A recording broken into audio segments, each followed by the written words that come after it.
Okay, our next speaker is Jinny Zhao. Jinny is a junior at Unionville High School. Just as any student trying to balance their passions with required schoolwork, you can find Jinny all over the place.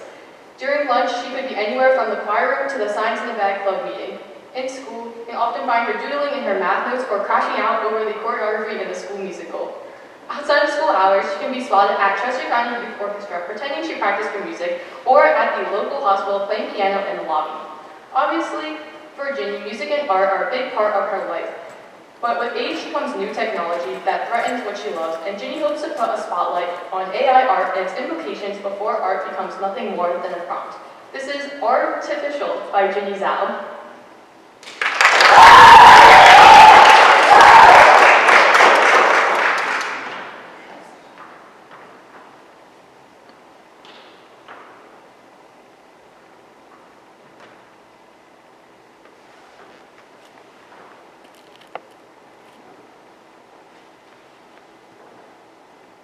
My dad always tells me that there are three main questions when we consider anything in the universe, whether it be history, language, engineering, physics.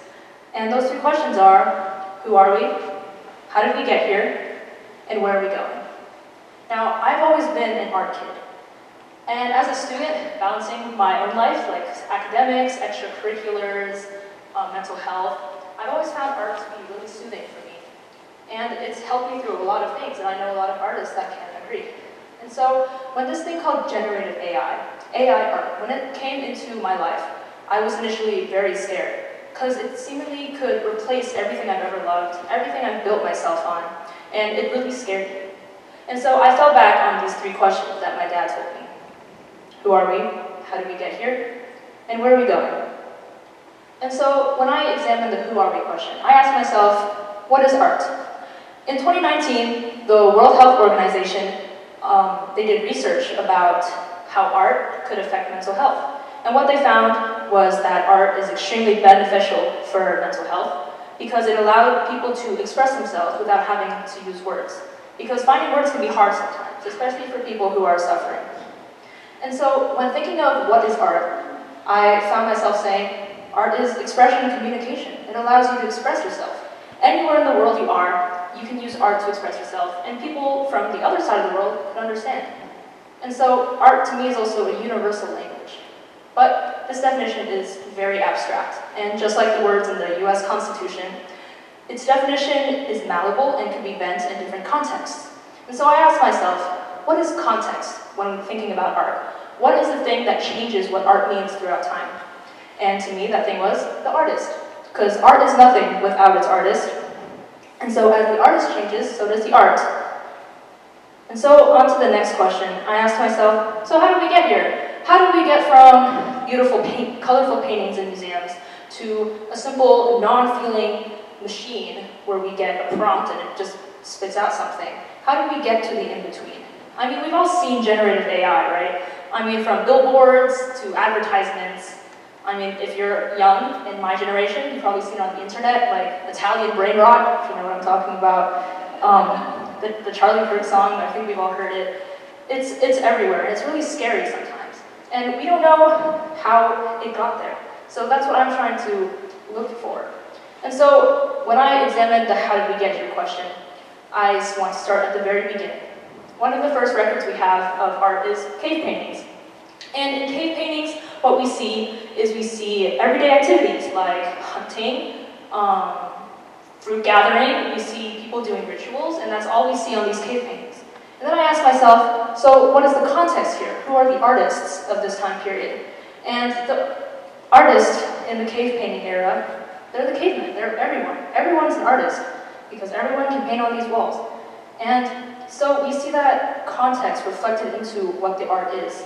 Because the artist was everyday people, therefore what we see is the things and aspects of everyday life.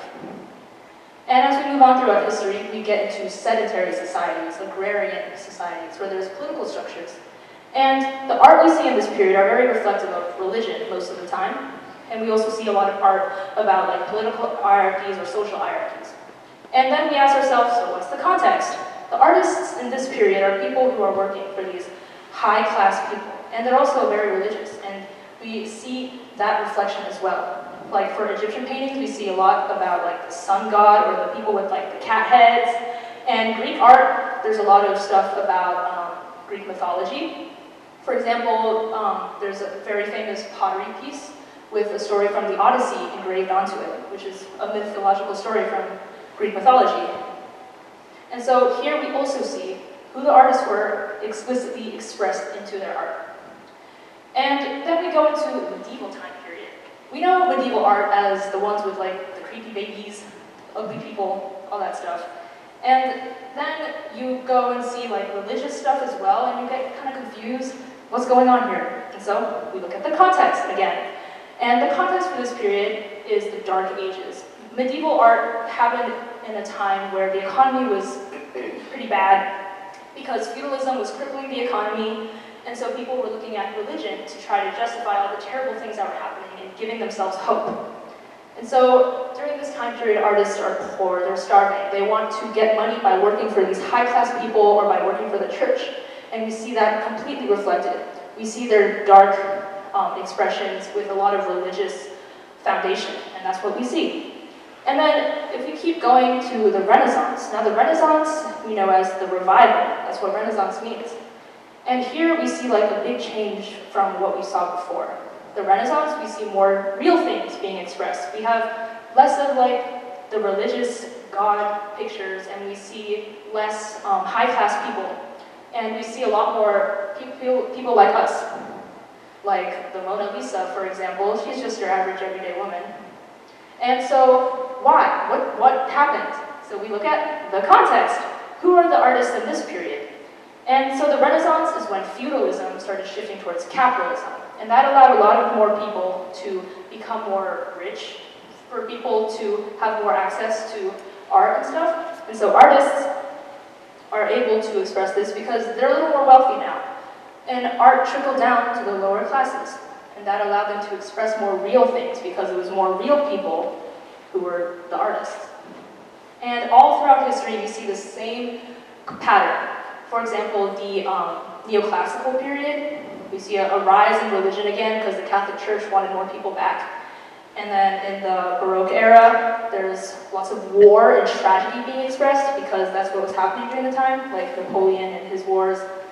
And war and tragedy was not something you usually saw because previous art was very romanticizing like otherworldly things. And we start seeing more grounded things in real life, because artists became more real. And then if we go into the Romantic period, like Vincent van Gogh, we see a little more than real things. We see things inside the artist, like feelings, and other beliefs as well. And then if we get into colonial and imperialism, and even into modern day, we also see art expressing political ideas, like Frida Kahlo or Dr. Seuss's political cartoons. And so overall, we just see so much of who the artists are in the art.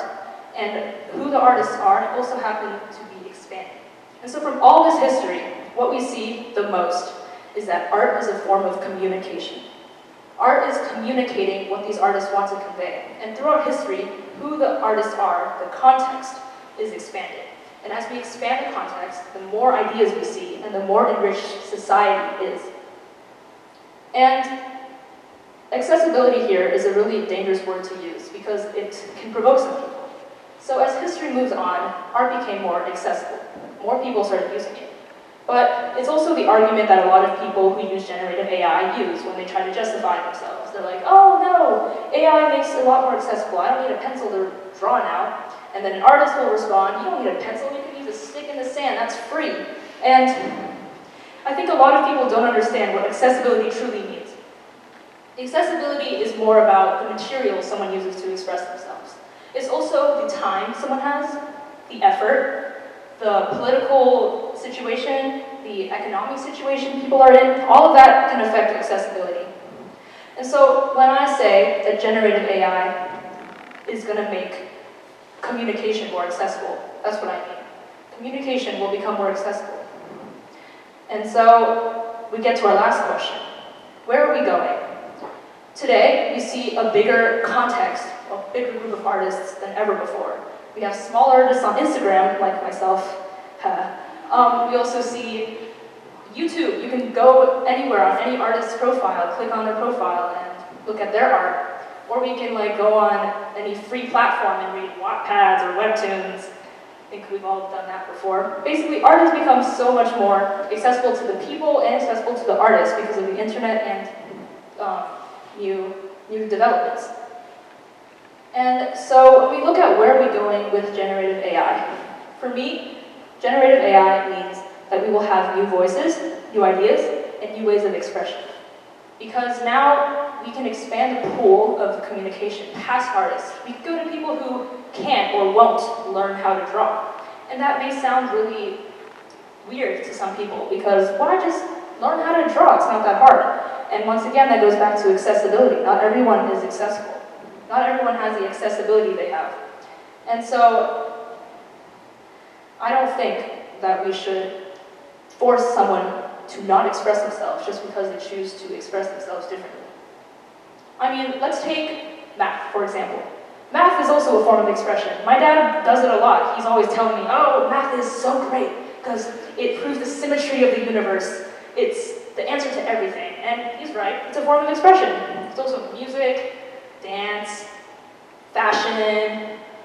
I mean, even teaching can be a form of expression. There's also editing, video editing, or photo editing. Even facial expressions. Facial expressions are also a form of expression. And so, AI, generative AI, is not art. It is just another form of expression. It will never replace art because that's not the category it's in. They're all forms of communication. For example, we can have two forms of communication. Take math and art, for example. They can overlap. You can use graphs to make the Mona Lisa, but one doesn't replace the other. You can use facial expressions when you dance, one doesn't replace the other. So I don't think generative AI is ever going to take over art, because that's not the state that the two are in. They are not equal and they won't replace each other. I don't think we should be threatened by generative AI as artists. For example, let's take the Charlie Kirk song. If you don't know it already, it is a song that mourns Charlie Kirk's death and also loves his political ideologies and is expressing them. And we don't usually see these ideas in the media, but with generative AI, we were able to see this new type of idea being expressed. And we also have the counter reaction, which was a lot of people upset, a lot of people happy, and that was a lot too. It was your average day doom scroller. They could see this piece of art, and that they could react to it. And it just goes to prove how influential generative AI can be in communicating ideas. And this song, it doesn't replace like the actual political songs we see, such as Green Day, American Idiot, or Feed Us Your Girls by Lydia the Bard, or even Bad Bunny's Super Bowl performance. None of those are replaced by this stuff, but this stuff, like the Charlie Kirk song, is still super influential and is spreading ideas. It's making communication accessible. And so when we think about generative AI in the future, we shouldn't feel threatened by it. We should still be cautious, of course, but it's not something that we should be afraid of. We shouldn't think of it as this ugly mutant branch coming off of the tree of art. We should think of it as its own little sprouting in an entire garden of communication. We shouldn't pull out the sprout just because we think it will kill the other trees when it grows. We should let it grow because the fruit it bears could be very worthwhile. Thank you.